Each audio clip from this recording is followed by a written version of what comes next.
pouvoir sauver notre nation et que cela exige de chacun de nous une mobilisation tous azimuts.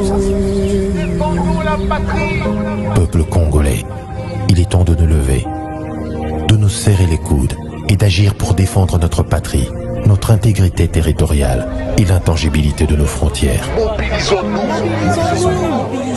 La République démocratique du Congo est victime d'une nouvelle agression rwandaise et des actes criminels et terroristes du M23. Ils ont juré de compromettre l'élan de notre progrès, nous diviser et perpétuer le pillage de nos ressources naturelles. Le sang a trop coulé, de vies sont fauchées, notre faune, patrimoine mondial, est détruite. La situation humanitaire est alarmante. Nous avons un devoir sacré de résistance patriotique et populaire. Pour cette cause nationale, mobilisons-nous. Au-delà de tout clivage, y compris politique, agissons contre l'ennemi de la paix, notre cible commune. Restons vigilants. Disons non à la stigmatisation et à tout acte de violence. Exprimons toute notre solidarité aux compatriotes victimes de cette agression. Mobilisons-nous, apportant un soutien total et indéfectible à nos vaillants FARDC et à nos institutions pour rétablir la paix et la sécurité. Ensemble, défendons la patrie et gagnons cette guerre insensée du M23, appuyée par l'armée rwandaise. Battez-la écolo. Bendele Koyate.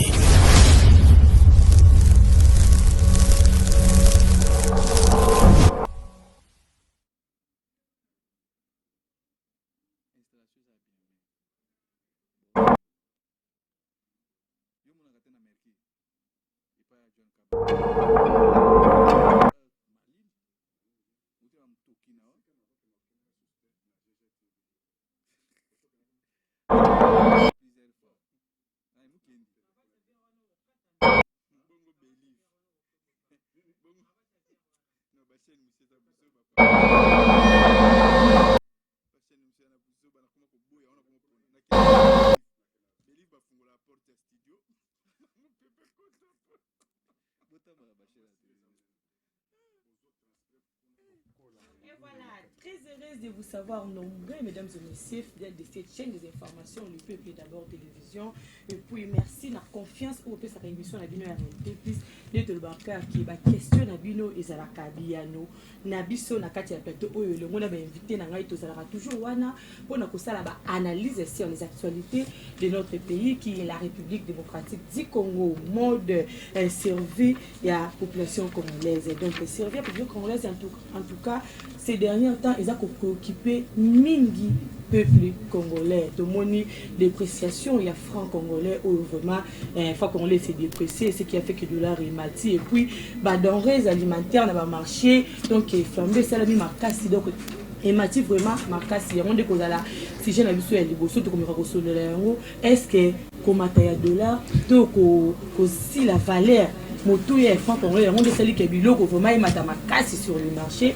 Et puis et le revenu de mes amis pour ça la augmentation on a flambé on est ça la mamine tout rebanine il faut tout partager la responsabilité tout peut c'est un la population ou bien l'état na biso aza kozwa vraiment makamunae a mettre tout sur là on a kacha plateau na ngai awa na ba invité na ngai on a zali ba on a plateau on ba sujet mususu na za bongo na mwana mboka Bruno Mimbenga o azali bongo cadre peu communicateur ya Nouvel Élan ou e kama bongo na mwana mboka Adolphe Muzitu et puis à kozala ye mon côté na ngamba yo sacré to kozala bongo na ndeko Pati Malanga o azali bongo coordonnateur ya CCN et puis to kozala ye mon côté na ngamba yo sacré kozala bongo na ndeko Thomas Kapuya o azali bongo membre ya UDPS cadre ya UDPS et le parti cher ya chef de l'État sans plus tarder mwana mboka Thomas Kapuya mbote na yo mbote mingi maman Marlène Malela vraiment très contente et ravie ya koyamba ma chaîne oyo ya munene bazobenga le peuple parle et c'est le peuple d'abord et ndenge na awa j'étais recommandé par le peuple pour na ko répondre na invitation pour le peuple à Boyaka. C'est pour dire que comme le peuple est d'abord, et je suis là, je représente le peuple, et il y a un bon tonda botonde pas tata mon conjoint Kolo RDC, tous les fachi beton oya elu chalema pour la diplomatie vivante, agissante, diplomatie gagnante, et na vision oyo ya muneno azanango vision oyo ezani ni soki a décrétaka état de siège te madame Alain, je te dis aujourd'hui que Mbele Est nous sommes sekenda déjà na ba accord oyo ici signama déjà basi ba pesi déjà Est sekenda kala mais ce qui sauve Est jusqu'à aujourd'hui eza état de siège et yango nde tozotonde pour na vision oyo azanango et azal nanwana. Ok, merci beaucoup. Moi, Mboka Thomas Kapouya, Ndeko Pati Malanga Mbote Nayo. Oui, Mbote, Maman Marlène Malela, journaliste à Solo, Oyo, Bakongo Mani, surtout apprécié à Kaye. Mbote n'a pas co-débatteur, bas soutenir la Wanandila et Tendoike. Mbote n'a pas Congo Mani, Bakolanda Biso, il pas, sans oublier Ba Diasporo, Ba Ingelo Mboka Angele. Mbote n'a pas électorat Ngaï Basso, il y a circonscription électorale Ngaï Mwamba, paye à commune alimentaire particulier. Mbote n'a famille politique Ngaï, Mbote n'a pas communicateur sur du changement pour la nation congolaise, membre de l'Union sacrée, Oyo Kambami Nangaï Moko Teke coordonnateur national. Mbote n'a tata Mokonzeko, le mwana Mboka Félix Atonseke, Chilombo, Oya Kola la Pongite, Butulu Kola Moy, Kolukobele Kimia, et Banako Ingel Monyelme Kola Biso, mais n'a bête à moi c'était Mukima Marlène, dans le Cambo Italie Bendengalie, ma cité de Tex Africa, tout ce la ministre et urbanisme et habitat, pour l'ensemble arrêté, numéro 063, où il y a qui n'ont pas accès, à construire une Bendengalie, na cité Tex Africa, tout ça pour Sengabaye, Banako retirer, arrêter, ou on a pas besoin que c'est Tex Africa, n'a pas droit naïe, tout ça pour une implication à Premier ministre, mon Mboka Jean-Michel Samalukonde, a interpellé le ministre de l'urbanisme et habitat pour qu'il y ait un molongo, afin qu'il y ait un Tex Africa, n'a pas droit naïe, parce que le Tex Africa occupe place, depuis 1926, qui nous m'a lelo, boni bidongo, le ministre Mitema Lukundu, balingi baya côté, le mapona koyeba na kotia, il Tex Africa, mbilinga pembutu boyango. Ok, merci beaucoup, moi Mboka Bruno Mbenga Bote Nayo. Mbote mingi Maman Marlène, Mbote pe na ba co-débatteur tous na bango na plateau, puis na pesi bana nyonso ya Congo, bana Bandundu, bana Équateur, bana Masina, mapela kuna bisika na utaka bien que couru ezali te na ba nzela ekufa, na pesi pe bango Mbote. Mais Maman Marlène na koleka boité parce qu'il y a un problème qui se pose na mboka na biso. Mukwana na lingaki na interpellé ba autorité, surtout ministre des Affaires étrangères, monsieur Lutundula, Christophe Lutundula. Papa wana to banayi ko kanisa ke tant que zaki na opposition soit bandi koloba français on dirait abotama na Naples ou bien abotama na Lyon, mais tout ce monde là oyo boy asa parmi ba ministre oyo boy batalisi incompétence de ba na mutakala. Le oyo boy ministère des Affaires étrangères soki kuno kokuta kaka o tchetela ki mafumbe choko donc il tete les akoloba mana ministère wana na zo bisayo et comme on dirait langue officielle. Donc le problème c'est na comité wana ezali nini. Lelo oyo boye ba ebisaka biso et pas moi na papier Tshisekedi que passeport et ozala na $99 américains. Okay. Mais lelo oyo Maman Marlène comme problème pose un passeport. Donc le Congo ne produit pas de passeport. Et ça donc passeport le coup des athées. Production exacte. Donc neto lo ba awa boye. Il semble que balingi bazwa e ba corps moko za ko salima pour que nos sociétés mon turc ba kuma ko produire biso carte nini passeport. Et puis même ba corps diplomate baza awa na mboka na biso a. Pose un passeport. Il faut le canal nous kuna ba le bon o tetela ke mafumbe. Donc qui tete le commune à ministère wana et ça c'est vraiment que non mboka oyo boye et so kene mabe. Et puis non, cela veut dire quoi? Donc cela veut dire quoi? Donc so oza mutete la pêche au ministère soit il y a affaires étrangères. Donc kuno so kei ko kutaka ki tete la. So que na ministère okuno pas agilwando o kutaka ba ki bangala na banani batondi kuna so ke kuna na présidence o kutaka ba mukwa tombolo ba machi ya momelo. Donc tout ça comprendre te mboko so kene wapi. Et puis lelo oyo boye problème aussi a permis de conduire. Tinde bon mon papa tient c'est que dans tambola kawana ça a permis de conduire. Tinde ngazo mon ba chauffeur ba tambola ah ça a permis de conduire. Mboka nini na monde ba ko tambola boy. Yango to ça ko interpeller ba kambi. Ba meka pe ko revoir passer ba corps diplomatique ba komi kolela. Ba étudier ba kangami na Grèce.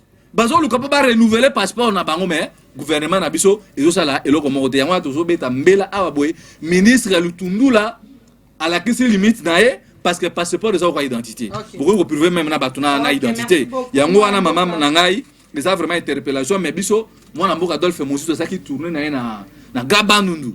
Bomoni que peuple basaki loba moko tango abu na parler du peuple bazolo ba moi na papier Tshisekedi dollar et mati na bandu bazo senga Mosito ça nini Mosito azonga parce que kuna pesa nini te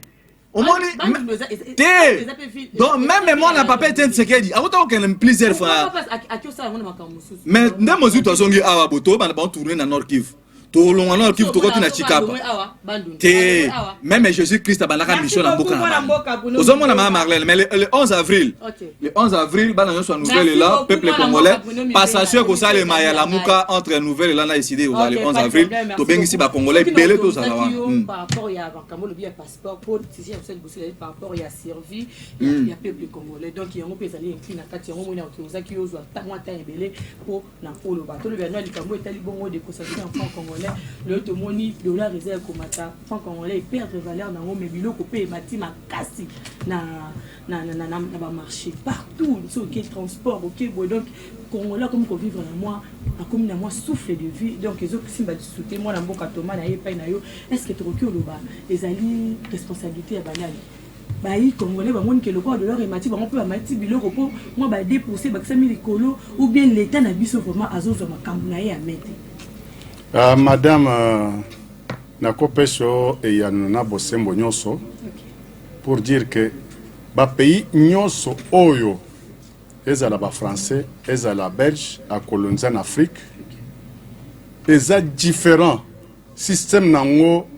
ya gestion eza différent na ba pays ya Commonwealth ce qui veut dire que ba pays Oyo ba anglais ba colonisa ba pays Oyo anglais colonisa alakisa bango misala ya maboko et élevage, agriculture, c'est leur base, il y a sous-bassement au Bazanango. Mais au moment où nous parlons, na Nairobi, na Kenya, crise moko ezakuna, inflation salami, ça qui a fufu oyo zorobana, et sali mati à 80% na Nairobi. Souffrance ezakuna ya kosakana to sur longtemps que tu vois que c'était un bon pays à bas éleveur pays à bas cultivateur mais inflation ezakuna crise eza ya kosakana te en Afrique du Sud que nous n'en parlons pas na minute bazoba que non la personne qui est là au pouvoir il n'est pas à mesure ya ko pacifier mboko de débilo que matin sous à 100% sans compter Égypte sans compter Maroc sans compter na Sénégal. Qu'est-ce que c'est? Parce que ce que je veux dire par là. Okay.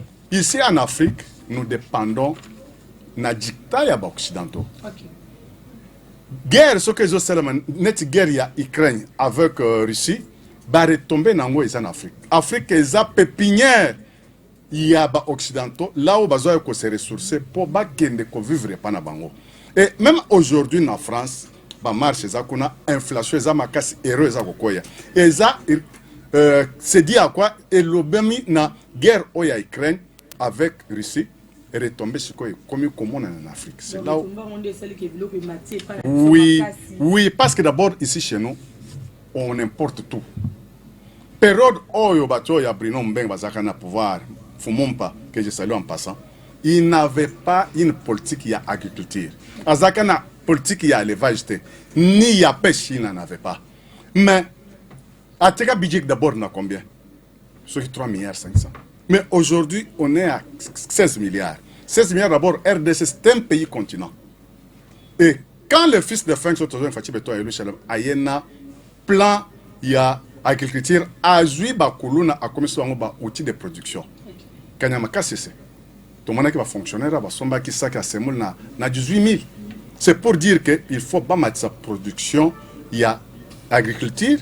Bakanya makasi soit na citoyen na ba province nyonso et comme c'est un projet et ce qui paie ndeko tozo benga macroéconomique a détournaka bukanga lozote mais la socio tozo loba il y a inflation sur les produits vivriers alimentaires et koka kozanga te mais tout ça gérer c'est prévoir to kutimboka na état moko catastrophique tout était na point mort et il a fallu que to kundola mboka sika batikaki to chango na niveau normal pour développement et banda.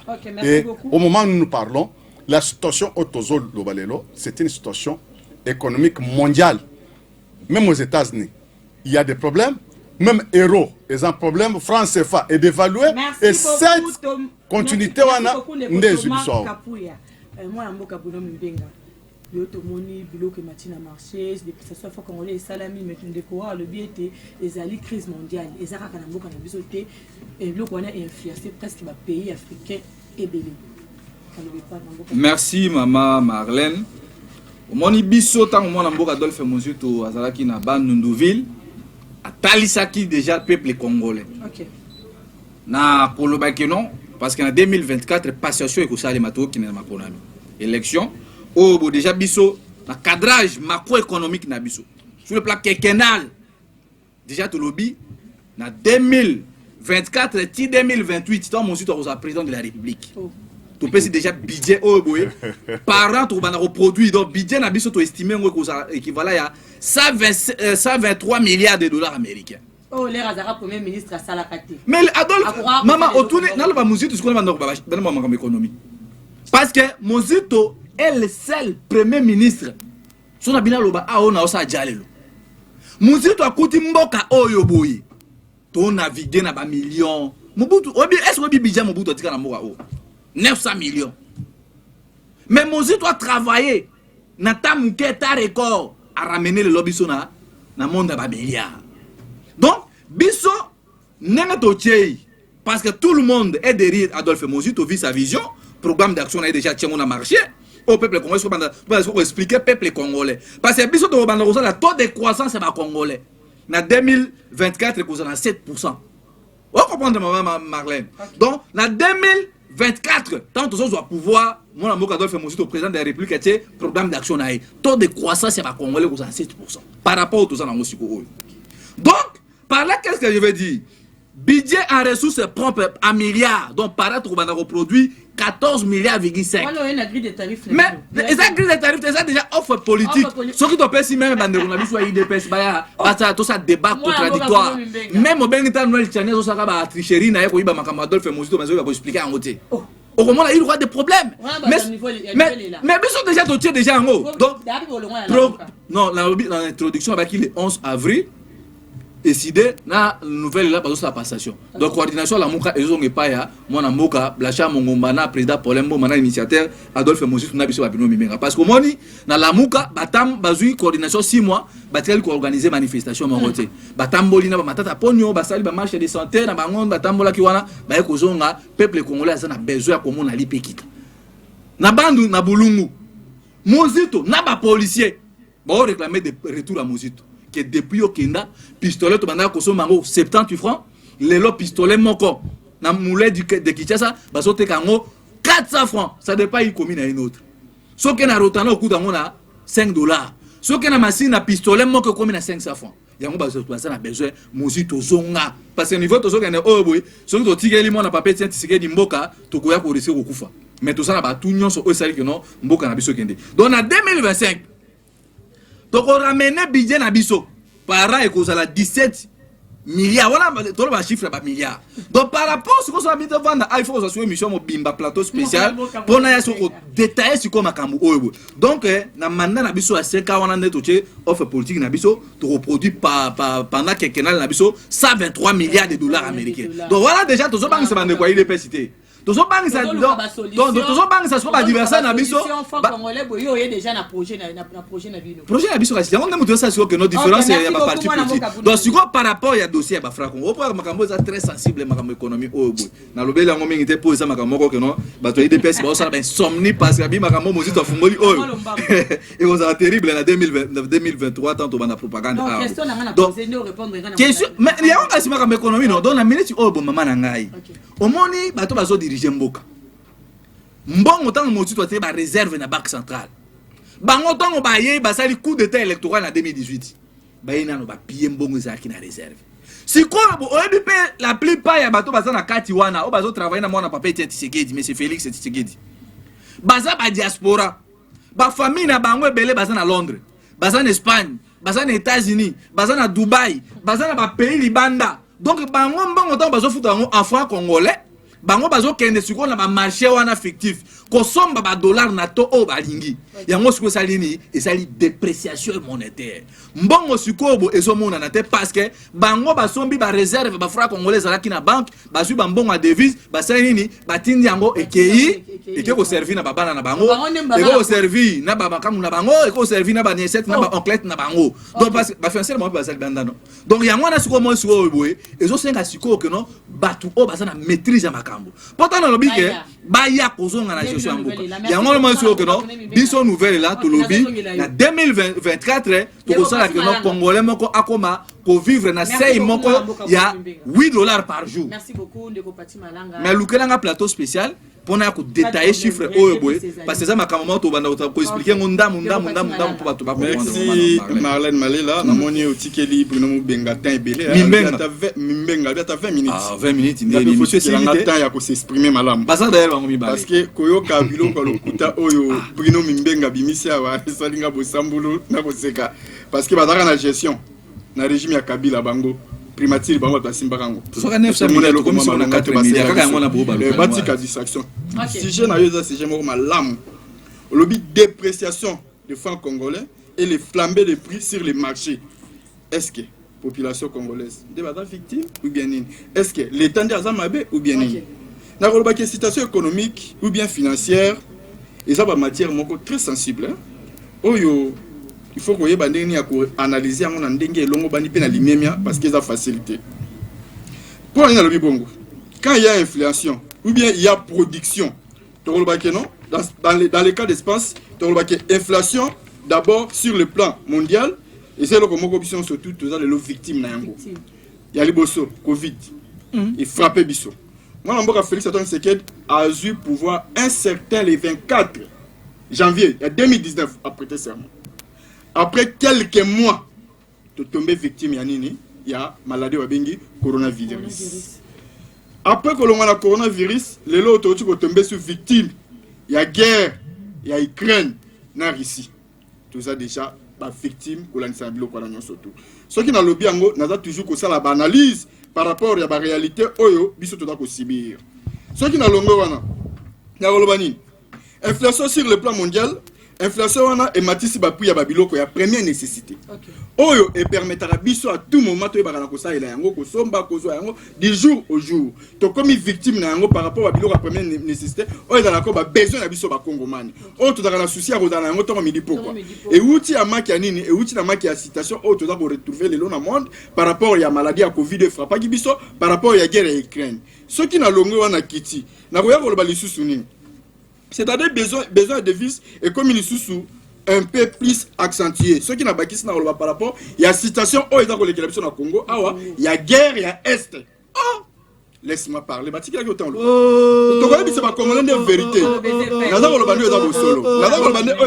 rapport à Mboka victime. Il y a bitumba ya est.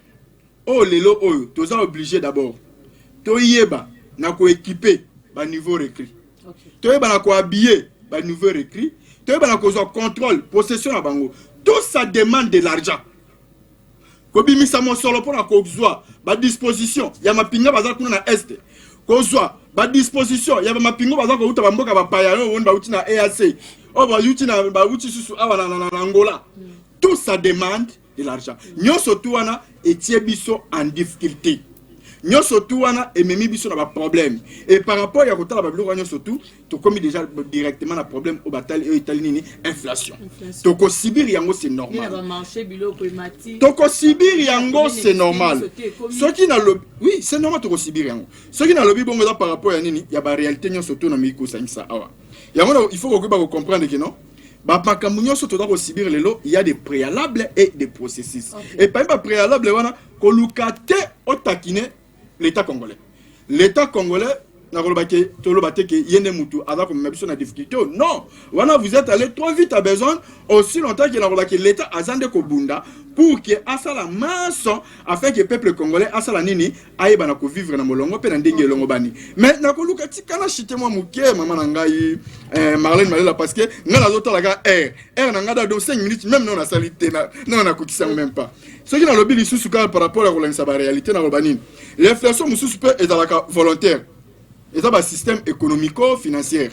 Par rapport à nini, ba inflation mususu ezalaka provoqué pour na ba raison moko ezali peut-être valable ou peut-être valable te raison moko mibale par rapport à kotala ndenge nini ba koki ko luka moya ko créer ba inflation moko pour na ko récupérer ba valeur yango nini monétaire ou bien pour na ko booster loko moko boye par rapport à la chaîne de production et où tu rappelles banzela biloko wana oeke la biso sur inflation mais ngai na beti moi c'était comment la loba biloko monsieur da ko mata naza ko loba pe nini parce que tout ça déjà ba congolais non seulement pour avoir le pouvoir mais naza ko tala toujours de part et d'autre état que moi na mboka naza pe ko interpeller ministre ya économie aza la vigilant ko landisa mana ba indo pakistanais oyo pe baza ko matsakala moko biloko sans tenir compte de la réalité mususu parce que tant indo pakistanais so biloko na mboko ya somba kuna eye awa pour bana côté kango il faut contrôler ba facture wana pour te la paix prix nini oh ya côté que la biloko pe en plus de cela au moment que baba biloko mususu baza ko matsango ezo za ndenge moko ya ko respecter ba énormité ezo za en exagération en outrance ndenge na mona ki paquet agi ezala ki na 3800 il y a déjà plastique. Mbalamoko sibitima ba mkatongo ekomi 4800. Ba matisi 1000 francs likolo. Peu importe inflation. Peu importe parce que quand on parle de l'inflation, on voit loi de l'offre et de la demande. Si on se analyse la statistique, il faut retenir compte de la réalité de notre présentaire. Si comme si ministre de l'économie n'a pas inspecteur il faut être sur le terrain pour qu'il va mettre un peu comme ça le contrôle. Est-ce que l'inspecteur c'est ça le problème au toza ko sibir la moko awa. Yango mona ke la moko mona ke mutu na mutu pe akomi ko tia prix ya biloko na ndenge na ye. Et en plus toza ko dévoiler boye. Il y a des expatriés baba qui va faire ba licence ya ba biloko a première nécessité mususu. Oyo ba balbaka ke mona mboka ko teka yango te kaka bango. Mona mboka so akena lufa somi na prix moko moya se. Ayi ko teka na prix assez bakangiye. Ote expatrié wana asomba nini licence exclusivité c'est ça beso ba biloko moko o toza ko dénoncer parce que toko ko linga yango te toza na beso ba kongo mani ba lia na kima ba so ba biloko na kinya to moni ba indo pakistanais ba komi ko landa ba balinya na ba masua tina nzela ya mai kuna ya maluku tina kwa mutu ba kangi balinya ba yena yango ya fufuna masangu ba tie prix o ba lingi aussi longtemps que ça habilité pour na bango te pour ça biloko ba lamboka ndefu ba sala yango biloko anyo soso na dénoncer yango beza pour na koluka moye ya ko interpeller l'état na biso ministre de l'économie pour ba ndenge nini ya ko jouer na biloko anyo soso mais et ça très important l'état na biso aza responsable de la cambo de quand même na ba marché paquet J ce qui va bakisi 1000 francs J et contenant 12 paquets mais au moins la montagie que la J wana bakisi 300 calculer 300 fois 12. Est-ce que inspecteur vraiment économique qui est sur le terrain tarif grille de tarifs commerçant soit commerçant vraiment sur le marché moi mboka Thomas Kapuya madame nako kende mbala moko na yanu ya mutuna na hote na ina recadrer nano ndeko mbenga awa autukoloba pona situation ya lipa mais il oublie une chose très capitale. Dans le monde, nous avons des grands pays, Oyo, Lonaka, Klitivaka, bleu. Et ça, Russie avec Ukraine. Des grands pays, sans compter les pays Oya, Oya, Amérique latine. Mais si vous avez la bleu en Amérique latine, et par rapport à la Russie et Ukraine, en Amérique latine, ça va faire encore x3, bien x4. Et au moment où nous parlons, les deux pays là sont en guerre. Port ya minene neti ya maripolo wana nde port oyo biso africain en général to banda okende ko somela blé à partir ya Ukraine. Le port là ezana minute oyo na maboko ya Russie. Et eza déjà côté tous les bateaux oyo à Costa qui eza déjà na blé na kati tout est bloqué là-bas. C'est ça le premier problème, il y a crise oyo ya mapa. Mais tata mokambo okolo afanda ipambate a créé qui structure mususu ya keto ba nkola mapa ya manioc. Mais il faut que tu apprennes au moins ça. Même dans des pays oyo des pays arabes. On peut compter oyo biso ya Afrique ya oyo Afrique du Nord, même na potokuna na Liban. Baza pe na difficulté makasi pour makambo ba mapa. Et inflation pour na côté ya biloko kolea semoule. L'osso, mapa, comme bleu, et ça les crise mondiale. Ce n'est pas seulement ici. Et il faut quand même apprendre et à collaborer solo mususu ce que les Canadiens économiques Mais oui, il y a Kokosa, Lukuta, tout ça. Et quand tu vas extraire à Kokosa, quand on va te recadrer que pas sur Tozana, Mouzi, Tozara complice, et si je peux aussi me référer, Namaye, le vice-gouverneur que je salue en passant, Jekoko Mulumba. Basalam Nangongo, et l'oko a bien, il y a solo, et Saka Bisso, et Zaka 350 certificats de renseignement, Oyo Ndeko Mouzito, Atikan na bandako. Mais à part bandako, on a eu l'oko Moussousou, Oyo Malonga, ça l'était parce que aujourd'hui nous avons le premier ministre depuis que le Congo est Congo. Et ça, le gouvernement, il y a fils de Frank, c'est tout fait, toi, lui, Jean-Michel Samuel Konde. Basalam Nango, parce que l'ongo le budget. Oh, ben, inspecteur, c'est le comme l'ongo a marché.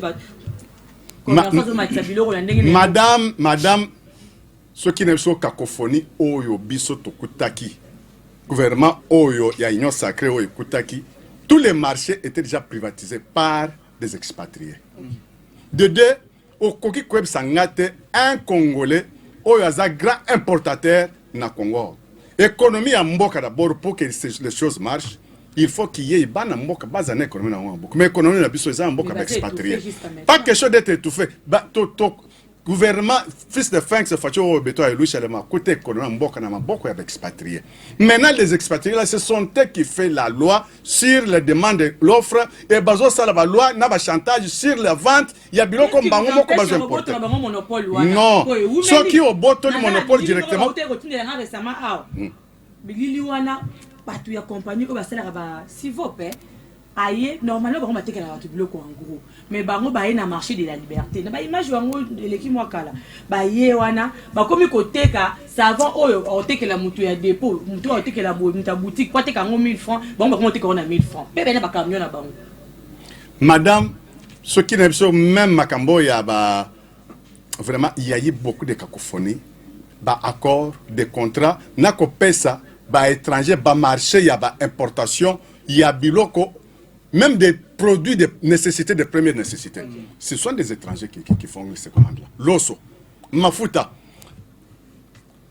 Pourquoi marché, il y a l'oufou et ça n'a pas de problème. Biloko, oyo uta Angola, et comme il l'oufou, bandongrabiso ba ken na l'oufou ba sombi, po ba ya na ngwa, tekela kaka na ba Congo. Soko leki ko komikaka, au revoir. Ba Congo côté Kinshasa et besoin ko boma marché awa c'est par rapport à l'exclusivité ya marché oyo ba pesa bango par rapport ya gouvernement oyo to taki ko sala bango remise et reprise ndenge salama kwana. Mais il y avait beaucoup de problèmes au surtout bandi le lona bando ko ebisoki songolo pakala. Il y avait beaucoup de problèmes au tisiko 4 ans beaucoup que na suka mandat mais tozo mona ka ba résolution te bozo le la 40. Non pas question que non laissez-moi acheter. Makambo kolelezate, mais qui savait que marché central Oyo, Ezaka, propriété privée à Moutou?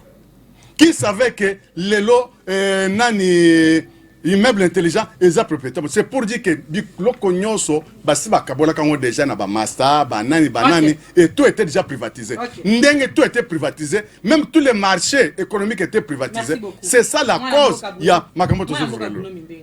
Les lots tu es que de leur relatif, encore les mois de France mais les lots tu tout là. Est-ce que la population peut être responsabilité? Quand on a nous avons reçu un paquet oh il y a papier mouchoir. À cause de moi ils ont contenu 24 ils ont 24 pièces. Alors ce moment tam sur la paquet va barceler à 1000 francs. Mais il y a un an à côté à 250 à commenter à 500 francs. Donc à vu les doubles. Aussi les doubles. Est-ce que tu crois que la population peut faire en avoir conscience ou bien nous l'engagons? Merci maman Marlène omoni awa na nonde na zolo ba awa saki asima moko ezana kambe ya kamanga na mujima na $50 saki asima bon vérifier et puis ndeko Thomas lobi awa que économie ya mboka nyoso za privatiser grand marché mais avion po mona papier identifié dans somiza peu privé mais bino kaka bato ide pesi bobi sa biso que non avion à l'état ils avion ya bana mboka. Mais avion est à titre individuel. Donc, le problème, c'est quoi? Tant Adolphe Mouzito citoyen à primature, depuis 1960, tant toujours indépendance. Non, depuis 1885,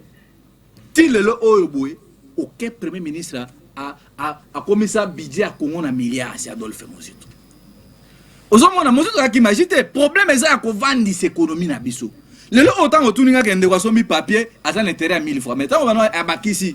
il faut ba énergie ne sanakati on comprendre transport na peut-être une place na ça cop donc non so pardon qui qu'on a bénéfice tam sur 1500 baba kiselio vous avez bénéfice tam sur 2000 baba kisi 500 francs likolo yo yé au comme qu'on a bénéfice il y a les triples il faut tout na parce que y a son bilan donc le grand problème c'est quoi maman Nomi et ma Marlène plutôt le grand problème c'est quoi c'est que l'état a défaillant. Okay. Absence totale à l'état exalté. Bazana programme calculé tenez no moni le oeboy biso nouvelle là to lobby d'ici 2029 to ça la boy PIB na biso et ko la autant to lobby même que non PIB nominal et ko la 4 mais OK tout na ta moi na papier tient Tshisekedi tine bazana ba élaborer offre politique na bango te mais biso siko boto ça basé sur quoi bonne élaboration offre politique siko to banda ko expliquer malembe lelo oyo boy tango bino bozo mon économie en mboka ba expatrier ba simbi c'est parce que votre état ne produit absolument rien lelo oyo boy lelo na biso loko la nouvelle temps to so pouvoir en 2024 temps parce que ça rien qu'avec l'agriculture pour moi na to pesa 75% ba jeune misala et ami balé. Il faut aussi la connexion. Il y a un moment où tambola territoire par territoire pour dénicher des problèmes. Pour que nous des problèmes et il y a peuple na source. Au moins maman Marlène. Pour jusqu'à maintenant. Na lobby boy. Azaki na Congo central. Congo central ça na banundu. Mais est-ce que ça c'est banundu? Banundu eza démembré. Pardon. Ma maladie, aujourd'hui, na mituna, est très sensible sur le plan économique. Parce que la minute où le peuple a joué battant le macambo, la mouko ben le macambo économique parce que l'IP est mati, transport est mati. Tel on Argentine mobile na Jekoko. Tant que tu as pouvoir, Jekoko a besoin de besoin makala. Osomona parce que tant que mon toi salaki, gouvernement na niveau national, gouvernement provincial, bah on a rétrocession même. Pour permettre le fonctionnement de ma territoire, et permettre le fonctionnement de ma province, il est le seul premier ministre qui a fait ça. Est-ce que le lot retourne que non? Moi, n'a pas pété un Tshisekedi. N'a un premier ministre le plus incompétent à Malukonde. Est-ce que ma gouvernement a une rétrocession? Alors vous allez me dire que non, Mozito n'était pas le premier ministre du Bandundu. Ni moi encore premier ministre à Kisasa. Mozito était le premier ministre de la République. On a travaillé dans FMI. Quand il a payé des dettes, on a qui n'a ni non, Tingi Poulou si je ne me trompe pas. Na Top Congo, qu'est-ce qu'il a dit? Moutoua banda afuta nyongo. Oh, boba deux fois quand on a ane Mobutu. Ezaka Mozito. Si quoi on n'a pas payé Tshisekedi, à quel deux fois Congo na minute on est tout ça arbre. Nyongo a 10 milliards. Mozito quoi ça ce qu'on va faire té. Il y a moi ce qu'on m'a dit sur le lobby. Na décennie au biso de Rosala. Na quelqu'un na biso lobby budget auto chiffré zali 247 milliards de dollars américains. On est qu'on permettre ce que non quand nous produisons, quand nous vendons, quand les Congolais consomment, au moins ce que non et qu'on a la ce que non va expatrier ba comme à respecter biso. Et puis de deux, tout ça va prendre banzela parce que là autobi ko ça bilanga. Mais tant banzela za malamuté. Comment est-ce que bilo quand tout ça que non et le moi la province comme la capitale et comme la centre-ville. Donc les grands problèmes la minute au boye maman nangai exact non 16 milliards au balobaki. Est-ce que bon ezali ou ezali bon ezali mais baza siko embrouillé parce que ils ne savent pas comment ça va nous dispenser bon voilà il y a mon zomo na siko boy benanga émission mosu prochainement pour na ko définir bilo comment est-ce que biso to zomo na Congo d'ici 2033. Pourquoi pas biso beaucoup de se focaliser na makabo mbongo ba palisa doit to somba ba machine ya ba tracteur pour na bilanga pourquoi pas te investir na to investir na yao maman maraîchère pour ça rappeler to investir na ba maman wana bien na ba kunsu ba ça agriculture pour que te bande ni to ko meka moi ko sécuriser pour économie na biso mais naza un peu déçu ko Bruno ko ba bosambulu le bosso etandoike avec Babilo moko eza la nzela te aza ko présenter biso ça offre politique bazala qui ensemble a on a programme d'action bazo qui poste ya munene ya primature ba porter le monter pour ba congolais mais na nouvelle les akina Kabila bazo ko lobelo ko boy hein bo salita ebele na Kabila awa bo si poste ya munene na Kabila bo si me poste ya primature ba palou à travers qui na Kabila puis bon on a qui va fort ba chanter pour ma qui investisseur congolais na loko nini hein Parce qu'il est incompétent. Non. Rapport d'une des années guerre et qui est Afin coactiser l'État, il faut au côté na kati ya ba données chiffrées pour établir. Moi je parle sous base de chiffres yango. Et tant où on continue à ba données chiffrées, on peut établir faut ça l'État de l'Ogoni. C'est faux et archi faux. Tant où on peut mettre la makambo ya rétrocession. Rétrocession, il y a ba province. Et katana na nenini. Depuis le régime ya Kabila.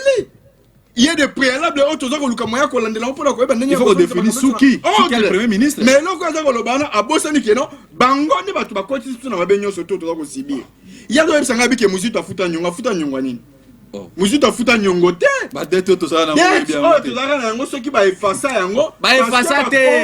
On avait payé et puis ça on a annulé, on a effacé la dette parce qu'on a constaté que la dette. Faut pas annuler dette, il faut il faut définir il faut pas annuler dette, il faut d'abord payer et puis on va voir la distraction à Bruno. Mais comment ça? Les incompétents ça nous distraire. Mon côté Zali par rapport à Bitumba la population. Bayabaki na kolongola dette na biso parce que va constater que la RDC avait beaucoup payé. Pays le plus endetté. On a dans la difficulté banda des années ya kofuta mo solo. Batali. Oui, mais c'est ça, c'était ça. Na ba élément nyonso, c'est pas cela que baya kotala ba mona bi maintenant à quoi bon c'est ça la combien d'années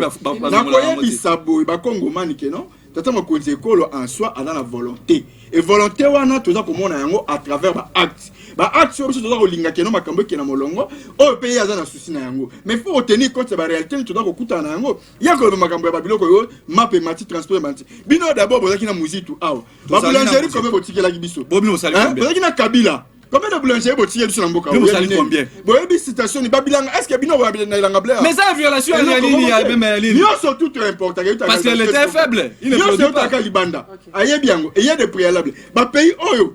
Ba yeba quand même na kosala ko alimenter sur na biloko na bango. Ba comme le on a difficulté par rapport à ba guerre za ko leka kuna. Pe azo bisa mamba transport. Est-ce que makamba ko mata transport et bandi lelo régime na bango akabile? Hein? Tu bandi ko wala transport lelo. Tu bandi ko la transport lelo. Et je le vois comme ça sur cicatrice. Et je le vois cicatrice. Sauf que ça ne dérange pas maman. Makamos tu allez vivre autre belle situation de vie il y a congolais. Ba député na biso to peut rentrer parlementaire et salamaki. Ba député na biso to ko luka nini na par na bango na ono so congolais d'aller vivre directement au PC proposition au bina mot de la fin. Oui, merci d'abord na linga canal d'abord na point oyo utinon ko soulever à makambo Italie, il y a citation, il y a déplacement des fois congolais na flamme depuis na rôle d'abord qui na za osenga toujours.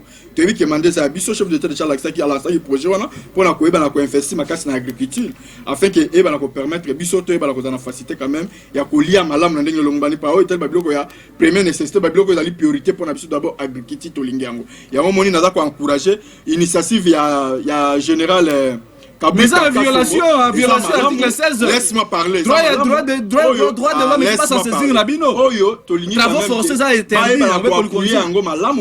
pour que permettre et rendre biso facile en boka parce que tout le monde ils ont fonctionnaires ba uti ko bénéficier na biloko ya produit oyo uti na kanya makasi o ba teki bango na 18 000 francs congolais. Yami balé to lingi quand même des routes de dessert agricole.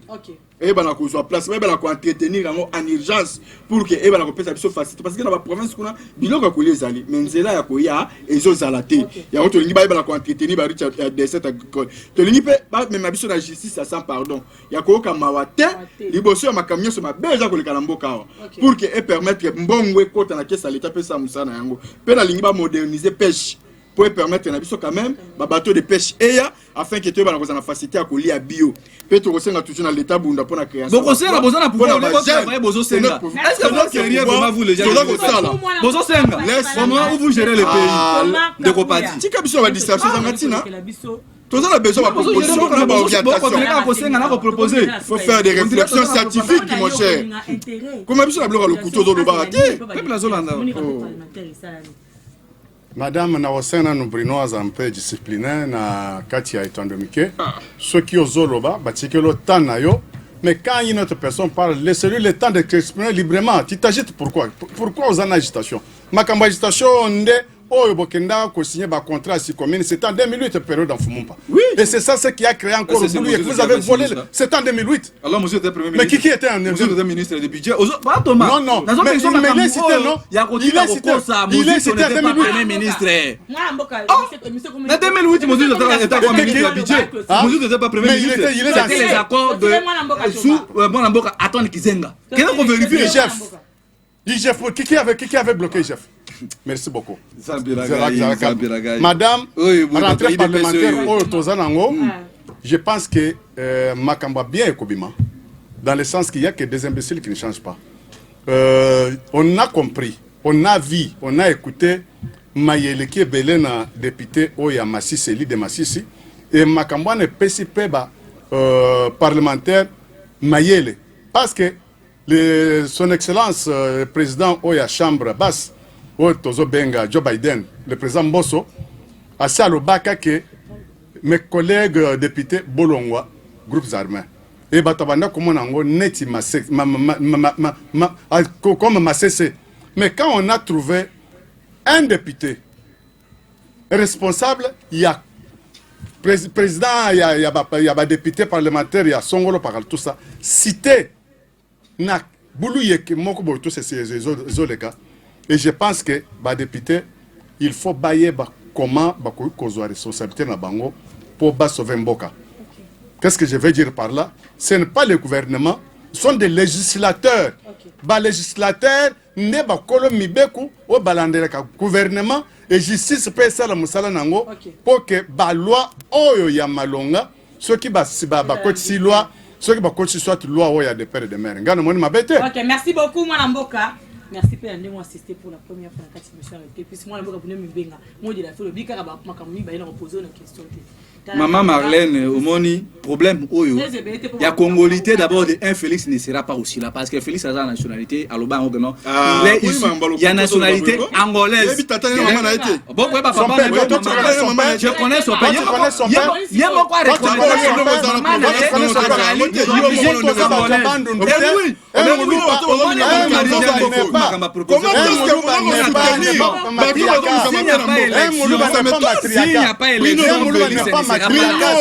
Ça m'étonne. Parce que le peuple congolais on peut s'accéder à on va envahir Congo, on va tirer la vie de personnel. Mais encore un V3, il est d'origine angolaise. mais vous êtes des créateurs de M23. Vous êtes des créateurs de M23.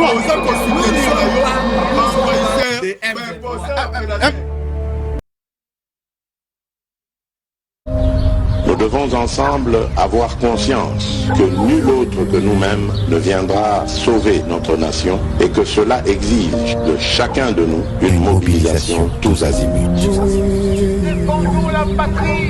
Peuple congolais, il est temps de nous lever, de nous serrer les coudes et d'agir pour défendre notre patrie, notre intégrité territoriale et l'intangibilité de nos frontières. La République démocratique du Congo est victime d'une nouvelle agression rwandaise et des actes criminels et terroristes du M23. Ils ont juré de compromettre l'élan de notre progrès, nous diviser et perpétuer le pillage de nos ressources naturelles.